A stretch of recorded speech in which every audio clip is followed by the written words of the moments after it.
안녕하세요. 이번 시간은 아가서입니다.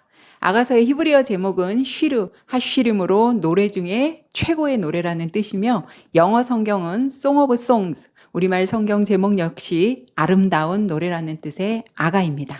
전통적으로 아가서의 저자를 솔로몬으로 봅니다. 아가서 1장 1절은 솔로몬의 아가라라고 시작하며 아가서 안에는 솔로몬의 이름이 많이 등장하는 것을 볼 수 있습니다. 그러나 다른 한편에서는 전도서와 마찬가지로 혹자가 당대 유명한 사람의 이름을 빌려다가 썼다는 견해들도 있고, 아가서 안에 쓰여진 단어들이 솔로몬 시대의 단어들이 아니고 솔로몬 이후 페르시아나 그리스의 영향을 받아 쓴 단어들이 등장함으로써 후대 편집서를 지지하기도 합니다. 아가서는 남녀 간의 사랑에 대한 연가입니다. 하나님이 창조하신 남자와 여자의 순수하고도 강렬한 사랑을 노래한 것이라 볼 수 있습니다. 이런 사랑 이야기를 굳이 성경 말씀으로 읽어야 하는지에 대한 의문은 계속되었습니다. 아가서를 정경으로 받아들일 때도 여러 가지 논란이 있었습니다. 아가서에는 하나님이란 단어의 언급이 한 번도 없습니다. 여호와라는 단어가 8장 6절에서 한 번 나오긴 하지만 이 또한 히브리어 본문에는 여호와라는 단어 전체가 나오지 않고 야로 축약형이 나옵니다. 하나님과 인간의 사랑 이야기를 은유적으로 표현한 것이라는 설명이 아가서의 정경 선택이었다는 의견도 있습니다. 아가서는 크게 두 부분으로 나눌 수 있습니다. 1장 1절부터 5장 1절은 사랑이 시작된 이야기, 5장 2절부터 8장 14절은 사랑의 완성입니다. 다시 1장 1절부터 3장 5절은 두 사람의 사랑이 이제 막 시작되고, 3장 6절부터 5장 1절은 연애 끝에 드디어 결혼을 합니다. 5장 2절부터 7장 10절은 오해로 인해 두 사람의 관계가 소원해지면서 사랑의 위기가 찾아옵니다. 7장 11절부터 8장 14절은 위기를 잘 극복하며 한층 성숙해짐으로 사랑을 완성시킵니다. 아가서는 구조를 파악하기 다소 까다로운 책이며 무엇을 말하려고 하는지 핵심을 찾는 일 또한 쉽지 않습니다. 아가서 안에 나오는 등장인물이 몇 명인지도 정확히 알 수 없고, 선정적인 단어들로 때론 당혹스럽기까지 하며 신학적인 메시지를 설명하기에 난처했던 것도 사실입니다. 그래서 유대인들은 자녀들이 30살이 될 때까지는 아가서 읽는 것을 자제시키기도 했습니다. 아가서 전체는 시로 쓰여져 있는 데다가 두 사람의 대화가 구분이 되어 있지 않아서 누가 하는 말인지도 분간하기 어렵고, 두 사람의 대화 중간에 친구들의 합창도 포함되어 있어 복잡한 책 중에 하나입니다. 유대인들은 아가서를 하나님과 이스라엘의 언약 관계에 대한 것으로 이해하며 유대인의 예배에 있어서 가장 중요한 책으로 간주해서 아가서를 6월절에 읽습니다. 6월절은 유대인들에게 있어 구원의 역사를 기념하는 가장 중요한 날이기 때문입니다. 아가서를 해석하는 데에는 알레고리적 해석, 자연적 해석, 역사적 해석 등 여러 가지 방식들이 있습니다.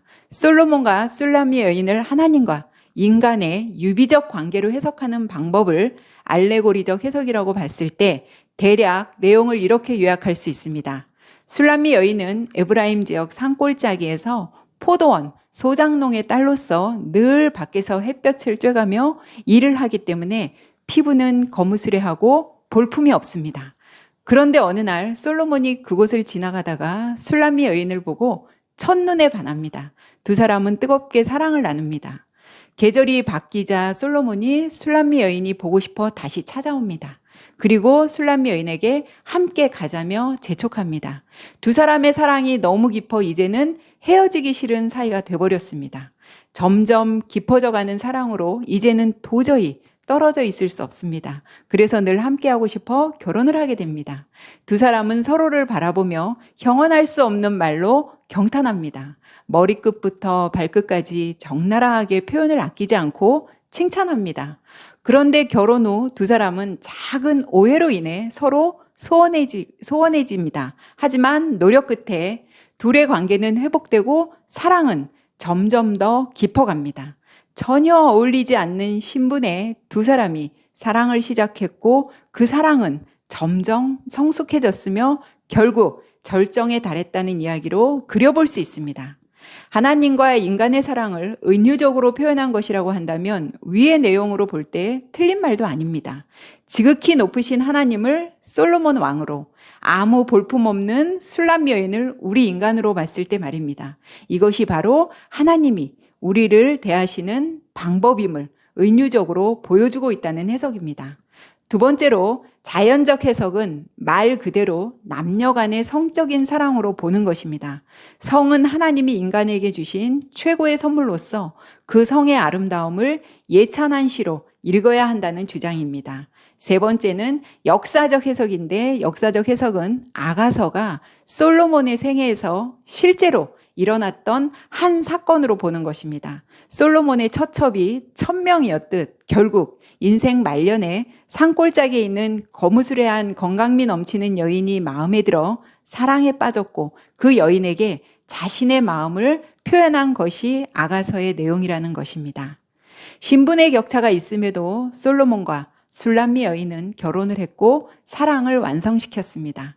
어떻게 가능했을까요? 아가서에서 두 사람의 대화를 보면 서로가 서로에 대해 칭찬을 아끼지 않고 서로에 대해 끊임없이 관심을 보여주는 것을 볼 수 있습니다. 사랑은 나보다 상대방을 먼저 생각하고 끊임없이 그에 대해 알려고 노력하며 계속해서 구체적으로 표현해 주는 것이 결국 사랑의 완성임을 보여주고 있습니다. 하나님은 아무 볼품없는 인간에게 먼저 다가오셔서 사랑해 주시고 칭찬해 주시고 위로해 주셨습니다. 그러면 우리는 계속해서 하나님의 사랑을 받기만 해야 할까요? 우리도 하나님에 대해 더 알기 원하며 하나님께 우리의 마음을 고백하고 사랑을 표현해 보면 어떨까를 생각해 하며 아가서는 막을 내립니다.